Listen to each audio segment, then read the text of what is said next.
ஜிசிஓஎல் பரீட்சை அதோட கடைசி நாள். அப்பப்பா, பரீட்சை ஹாலை விட்டு வெளியே வரும்போது ஒரு ஃபீலிங் வருமே, அந்த சுதந்திர உணர்வுக்கு ஈடே கிடையாது இல்லையா? பல வருஷ உழைப்புக்கு அன்னைக்கு தான் ஒரு முற்றுப்புள்ளி. ஆனா இந்த கொண்டாட்டம் சில சமயம் பிரச்சனையா மாறிடுது. அது ஏன் அப்படி ஆகுது? அதை எப்படி சரி பண்ணலான்னு வாங்க இந்த பகுதியில விரிவா பார்க்கலாம். பாருங்க, எல்லா விஷயமும் இந்த ஒரு கேள்வியில தான் ஆரம்பிக்குது. ஒரு பக்கம் பரீட்சை முடிஞ்ச அந்த தூய்மையான சந்தோஷம், இன்னொரு பக்கம் அதே சந்தோஷத்தால வரக்கூடிய சங்கடங்கள். இது ரெண்டுக்கும் நடுல ஒரு மெல்லிசான கோடு இருக்கு. அது எங்க உடையுது? வாங்க அதை நாம இப்ப கண்டுபிடிக்கலாம்.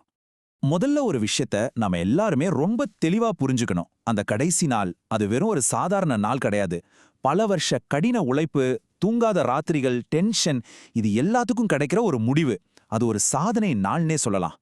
சும்மா யோசிச்சு பாருங்களேன், அவ்வளோ பெரிய ஒரு பரீட்சை பாரம் நம்ம தலையிலிருந்து இறங்கினா எப்படி இருக்கும்? அந்த சந்தோஷத்தையும் அந்த நிம்மதியும் நம்மளால அடக்கி வைக்க முடியுமா? கண்டிப்பா முடியாது. அந்த உணர்வை வெளிப்படுத்துறது ரொம்ப ரொம்ப இயல்பான ஒரு விஷயம். அதுல எந்த தப்பும் கிடையாது.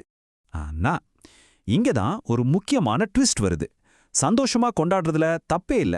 ஆனா அந்த கொண்டாட்டம் எப்போ எல்லை மீறுது, மத்தவங்களுக்கு அது எப்போ ஒரு சங்கடமா மாறுது? வாங்க அத பத்தி பார்க்கலாம். இதுதான் நாம ரொம்ப கவனிக்க வேண்டிய ஒரு பாயிண்ட். நம்ம கொண்டாட்டம், நம்ம சந்தோஷம், அது நமக்குள்ள இருக்கிற வரைக்கும் ஓகே. ஆனா அதுவே தெருவுக்கு வந்து சம்பந்தமே இல்லாதவங்கள தொந்தரவு செஞ்சா அது ஒரு பெரிய வம்பா மாறிடும். இந்த சின்ன வித்தியாசம் புரிஞ்சாலே போதும், பாதி பிரச்சனை தீர்ந்த மாதிரி தான். நம்ம எல்லாருமே பார்த்துருப்போம் இல்லையா? போன வருஷங்கள்ல நடந்த சில சம்பவங்களா? மை அடிச்சுக்கிறது, அது ஃப்ரெண்ட்ஸுக்குள்ள இருந்தா ஒரு ஜாலி. ஆனா ரோட்ல போறவங்க மேலயும், கடைங்க மேலயும், ஏன் போற வர்ற வண்டிகள் மேலயும் மை அடிச்சா என்ன ஆகும்? சின்னதா ஆரம்பிக்கிற ஒரு கொண்டாட்டம் கடைசியில ஒரு பெரிய சண்டையில போய் முடியுது. இங்க பாருங்களேன், ஒரே விஷயத்துக்கு ரெண்டு முகம் இருக்கு. மாணவர்களுக்கு அது வாழ்க்கையில ஒரு மறக்கவே முடியாத ஒரு சந்தோஷமான நாள். ஆனா பொதுமக்களுக்கு அது ஒரு பெரிய தலைவலி. ஒருத்தருக்கு சந்தோஷமான நினைவு, இன்னொருத்தருக்கு ஒரு தேவையற்ற பிரச்சனை. நாம இந்த ரெண்டு பக்கத்தையும் புரிஞ்சுக்க வேண்டியது ரொம்ப அவசியம்.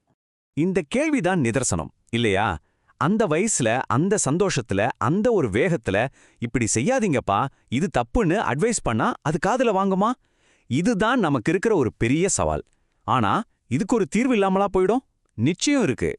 சரி, இவ்வளோ நேரம் நாம பிரச்சனையை பத்தி பேசிட்டோம். இப்போ இதுக்கு என்னதான் தீர்வுன்னு பார்க்கலாம். இதுல மாணவர்களுக்கு மட்டும் இல்ல, பெற்றோருக்கும் சரி, நம்ம எல்லாருக்குமே ஒரு பங்கு இருக்கு.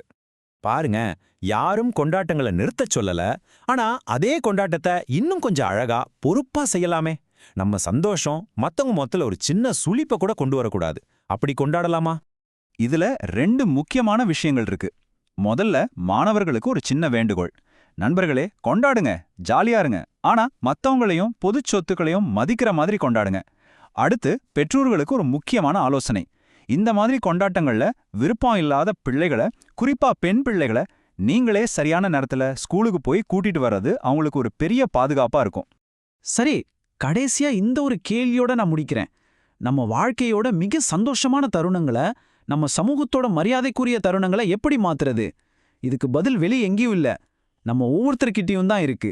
சிந்திப்போம், பொறுப்புடன் செயல்படுவோம்.